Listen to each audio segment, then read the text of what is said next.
बिस्मिल्लाहिर्रहमानिर्रहीम। इसमें मोहम्मद इरफान अफजल और आप देख रहे हैं यूनिवर्सल वीज़ा गाइडेंस। तो मैं लेके आता हूँ आपके तमाम इमिग्रेशन मसाइल का हल। जिन दोस्तों ने इस चैनल को सब्सक्राइब नहीं किया, हमसे रिक्वेस्ट है कि आप चैनल को लाइक करें, सब्सक्राइब करें और शेयर करें ताकि तमाम मालूमात आप तक बर वक्त पहुँच सकें। आज हम बात करते हैं यूके स्पाउस वीज़ा के बारे में कि आपको एंट्री क्लियरेंस के लिए क्या रिक्वायरमेंट है अगर आपने यूके स्पाउस वीज़ा लेना है। तो सबसे पहले हम बात करते हैं कि applicant must be outside the UK. Applicant definitely outside the UK होगा, जो उसका स्पॉन्सर होगा वो यूके में होगा। रिलेशनशिप रिक्वायरमेंट सबसे पहले है। रिलेशनशिप रिक्वायरमेंट में सबसे पहले तो ये आता है कि आपका जो स्पॉन्सर है या जो आपका स्पाउस है जो यूके में रहता है, ये is a settle person. Settle person कौन है? आइदर तो उसके पास ब्रिटिश पासपोर्ट है और आइदर तो उसके पास इंडेफिनिट लीव टू रिमेन है। तो जैसे कि अब ब्रेग्जिट के बाद EU नेशनल यूके में आ चुके हैं और अब वो भी इसी कैटेगरी के तहत अप्लाई करेंगे। तो थर्ड कैटेगरी में आइदर तो वो EU नेशनल है, तो उस पर भी यूके के स्पाउस वीज़ा लॉज एप्लीकेबल होंगे। रिलेशनशिप आपने कैसे प्रूव करना है? सबसे पहले तो होम ऑफिस ये देखता है कि either it is a real genuine marriage or is it a sham marriage, क्योंकि बहुत से केसेस में ऐसा देखा गया है कि रिलेशनशिप जेन्युइन नहीं होता। सिर्फ एंट्री क्लियरेंस के लिए कुछ लोग इस चीज़ का सहारा लेते हैं। तो जेन्युइन रिलेशनशिप के लिए आपको चाहिए आपकी जो कॉरेस्पॉन्डेंस होती है स्पाउस की आपस में, आपकी शादी होनी चाहिए अपने जो भी कंट्री है उसके लॉज के मुताबिक। इसके अलावा अगर कोई जॉइंट बैंक है अकाउंट है उसका आप प्रोड्यूस कर सकते हैं। कोई जॉइंट मॉर्गेज ली हुई आप लोगों ने यूके में या आउटसाइड यूके, उसकी एविडेंस प्रोवाइड करें। पिक्चर्स होनी चाहिए आपकी। शादी में जो भी सेरेमनीज हुई थी उसकी डिटेल होनी चाहिए। जो गेस्ट आए थे उसकी डिटेल होनी चाहिए। इसके अलावा और भी कोई भी लिविंग टुगेदर का कोई प्रूफ है, जैसे आप जाते हैं अपने बैक होम में इकट्ठे रहते हैं, घूमते हैं, ट्रैवल करते हैं, किसी भी किस्म का कोई भी प्रूफ आपने साबित करना है। सेकंड जो है वो है good character requirement. Good character requirement के हवाले से दोनों पे आती है कि जो एप्लीकेंट है आइदर तो इससे पहले अगर उसका वीज़ा तो नहीं रिफ्यूज़ हुआ, वीज़ा रिफ्यूज़ हुआ तो किस वजह से रिफ्यूज़ हुआ है, और इसके अलावा अगर तो कोई क्रिमिनल रिकॉर्ड है वो भी बहुत ज़्यादा मैटर करता है। अगर तो एप्लीकेंट है पहले यूके आया था और उसने NHS से ट्रीटमेंट ली थी और पे नहीं किए पैसे, तो वो भी उसके ऊपर इफेक्ट पड़ सकता है। जो स्पॉन्सर यहाँ पे रह रहा है उसका रिकॉर्ड बहुत मैटर करता है। इधर तो वो किसी किस्म की क्रिमिनल एक्टिविटीज़ में इन्वॉल्व तो नहीं है, इसके अलावा कोई पेनल्टीज़ तो ड्यूज़ नहीं है इन दोनों पे, तो ये बहुत ज़्यादा चीज़ मैटर करती है। अगली है जो कि बहुत ज़्यादा इंपॉर्टेंट है वो फाइनेंशियल रिक्वायरमेंट। फाइनेंशियल रिक्वायरमेंट अगर हम शॉर्ट में बात करें तो जो स्पॉन्सर है वो उसकी इनकम होनी चाहिए 18,600 एनुअली। इसका मतलब ये हुआ कि यूके में अगर वो रह रहा है तो उसको प्रोवाइड करनी पड़ेगी अपनी 6 मंथ की बैंक स्टेटमेंट, अगर तो वो एम्प्लॉय है कहीं काम कर रहा है। और अगर वो सेल्फ एम्प्लॉयड है तो फिर आपको 1 साल के अकाउंट शो करने पड़ेंगे और आपको इनकम बतानी पड़ेगी। आपकी जो इनकम होनी चाहिए आइदर एम्प्लॉय या एज अ सेल्फ एम्प्लॉयमेंट, दोनों को मिला के भी 18,600 हो सकती है और अकेले भी हो सकती है। इसके अलावा अगर आपके पास सेविंग है 16,000 से अबव की भी, तो वो भी कैलकुलेट की जा सकती है।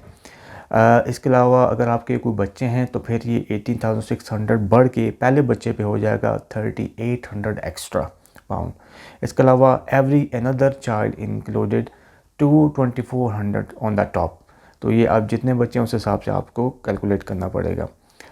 अगर इसमें एक एग्जम्पशन भी है, अगर तो आपका जो स्पॉन्सर है वो किसी भी किस्म के अलाउंस ले रहा है, बेनिफिट ले रहा है गवर्नमेंट की तरफ से, तो फिर वो ये जो इनकम थ्रेशोल्ड है वो पूरा ना भी करे तो आपकी एप्लीकेशन एक्सेप्ट हो जाएगी। वो अलाउंस कौन कौन से हैं? एक लंबी चौड़ी लिस्ट है लेकिन मेन है डिसेबिलिटी अलाउंस है, केयर अलाउंस है, सीवियर डिसेबलमेंट अलाउंस है, अटेंडेंट अलाउंस है और इसके अलावा दूसरे हैं बेनिफिट। अगर आप लेते हैं तो आप एग्जम्प्ट हैं।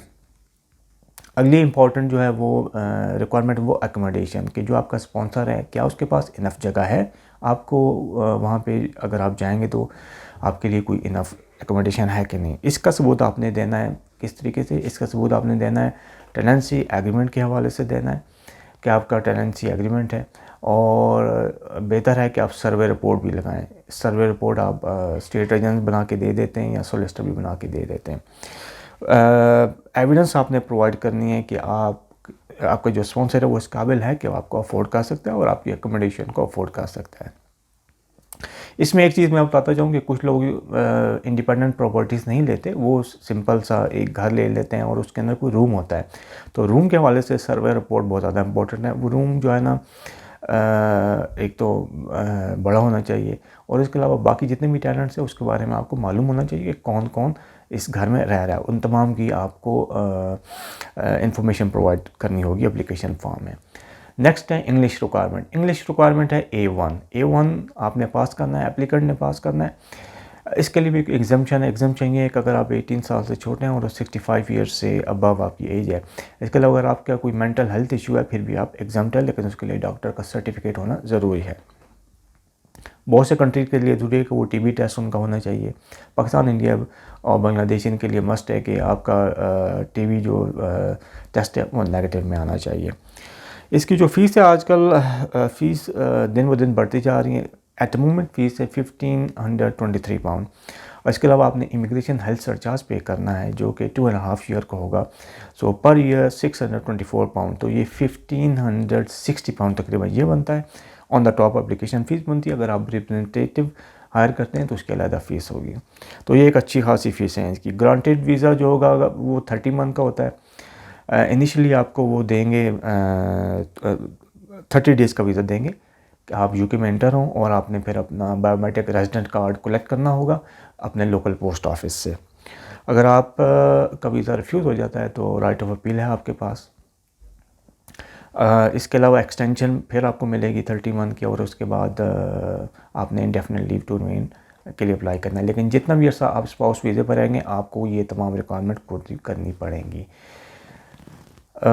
सबसे इम्पॉर्टेंट जिस चीज़ पे रिफ्यूज़ल लगते हैं वो है जी रिलेशनशिप रिक्वायरमेंट के ऊपर, क्या ये रिलेशन जेन्युइन है कि नहीं। आपने जितनी भी एविडेंस हैं आपके पास आपने प्रोवाइड करनी होगी।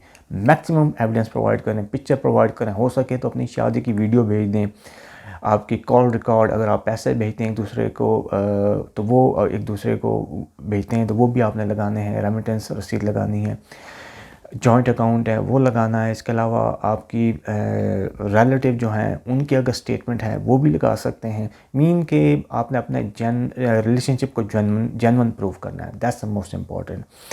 ज़्यादातर रिफ्यूज़ल इस बात में लगते हैं। द नेक्स्ट इंपॉर्टेंट जो आपको पता है फाइनेंशियल रिक्वायरमेंट, वो तो आपने पूरी करनी ही है, उसके अलावा तो कोई ऑप्शन नहीं है। अगर आपको कोई क्वेश्चन है इस वाले से आप मुझसे क्वेश्चन कर सकते हैं। मुझे नेक्स्ट वीडियो तक के लिए इजाज़त दें। अपना और अपने इर्द गिर्द लोगों का बहुत ख्याल रखें, और मेरे चैनल का भी थैंक यू।